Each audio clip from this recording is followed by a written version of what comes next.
एक बार की बात। एक गांव में एक आदमी रहता था।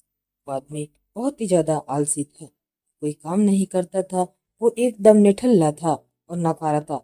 बस वह हमेशा ऐसे मौके की खोज में रहता था, उसे कहीं से खाना मिल जाए। एक दिन वह आदमी खाने की तलाश में भटक रहा था। तभी उसे एक फल का बगीचा दिखता है। उस बगीचे से फल चुराने की सोचता है।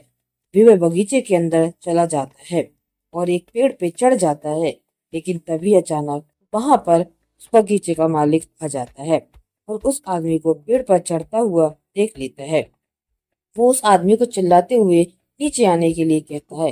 लेकिन वह आदमी बगीचे के मालिक को देखकर डर जाता है और नीचे आने से मना कर देता है। तभी उस बगीचे का मालिक अंदर जाकर एक बड़ा सा डंडा लेकर आता है और यह देखकर वह आलसी आदमी तुरंत पेड़ से नीचे उतरता है और मालिक उस तक पहुंचने से पहले ही वह जंगल की तरफ भागने लगता है। जंगल में जाकर छुप जाता है। कुछ देर बीतने के बाद वह आलसी आदमी वहां से निकलता है और जंगल के रास्ते से वह गांव की तरफ जा रहा था।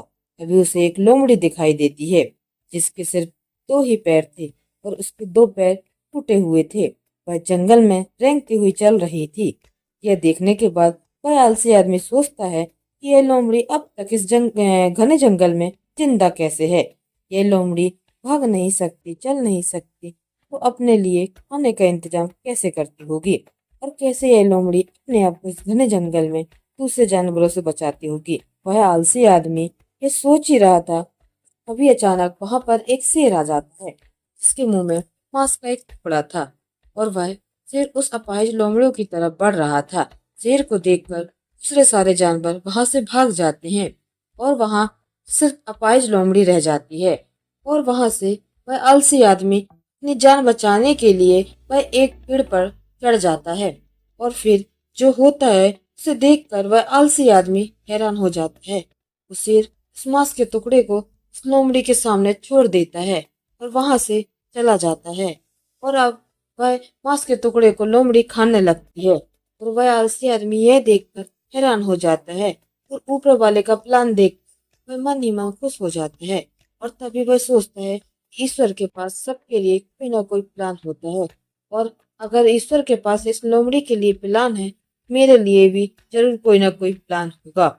और तभी वह आलसी आदमी रोड के साइड में बड़ा सा पेड़ देखकर उसके नीचे बैठ जाता है, ये सोचकर मेरे लिए भी कोई ना कोई खाना लेकर जरूर आएगा। वो आलसी आदमी 2 दिन तक उस जगह पर बैठकर इंतजार करता है, लेकिन कोई भी उसके लिए खाना लेकर नहीं आता है। आखिरकार जब उससे भूख बर्दाश्त नहीं होती है, वह खुद ही खाने की तलाश में निकल पड़ता है। वह रास्ते से जा ही रहा था, तभी उसे रास्ते में एक बुजुर्ग आदमी मिलता है। वह आलसी आदमी उनसे कहता है, मुझे भूख लगी है, आपके पास खाने के लिए कुछ होगा तो मुझे दे दो। तभी वो बुजुर्ग आदमी उसे कुछ खाना और पानी दे देता है। खाना खाने के बाद वह आलसी आदमी उन बुजुर्ग आदमी से कहता है, मैंने 2 दिन पहले जो देखा आप उस पर विश्वास नहीं करोगे। मैंने जंगल में एक अपाहिज लोमड़ी को देखा, जिसे शेर खुद मांस लेकर दे रहा था खाने के लिए। मैंने सोचा ईश्वर के पास मेरे लिए भी कोई ना कोई प्लान जरूर होगा, लेकिन ईश्वर ने उस लोमड़ी पर अपनी दया दिखाई और मुझ पर कोई दया नहीं दिखाई। मेरे लिए कोई खाना लेकर नहीं आया और आखिरकार मुझे खुद ही खाने की तलाश में निकलना पड़ा। उस आलसी आदमी ने बुजुर्ग आदमी से कहा, मेरे साथ ईश्वर ने ऐसा क्यों किया। तभी उन बुजुर्ग आदमी ने मुस्कुराते हुए कहा, यह सच है कि ईश्वर के पास सभी के लिए कोई ना कोई प्लान जरूर होता है और तुम्हारे लिए भी है, लेकिन तुमने उसे गलत तरीके से समझ लिया है। वो तुम्हें लोमड़ी नहीं बल्कि तुम्हें शेर बनाना चाहते थे। दोस्तों, मैं ये कहानी से सीख मिलती है कि अगर हम हमारी लाइफ को ध्यान से देखें, हमें यह पता चलेगा जिंदगी सबक से भरी पड़ी है और हर एक क्षण का एक गहरा अर्थ होता है। दोस्तों, उस आलसी आदमी ने लोमड़ी को मदद लेते देखा और सोचा कि वह लोमड़ी बैठी हुई है और वह सिर्फ इंतजार कर रही है, तब उसके साथ अच्छी चीजें होंगी।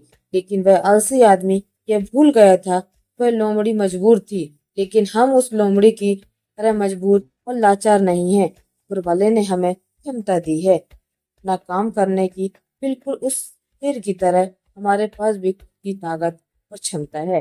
हमारी सिचुएशन को बदलने की, लेकिन उसके लिए आपको कोशिश करनी पड़ेगी और एक्टिव बनना पड़ेगा, तभी आप शेर की तरह बन पाओगे। दोस्तों, अगर आपको मेरी एक कहानी अच्छी लगी हो तो लाइक शेयर कमेंट जरूर करें और मेरे इस चैनल को सब्सक्राइब करें, ताकि आपको इसी तरह की मोटिवेशनल कहानियाँ आपको रोजाना मिलती रहें। अब आपको मैं मिलती हूँ एक और नई कहानी के साथ, तब तक के लिए स्वस्थ रहें। धन्यवाद।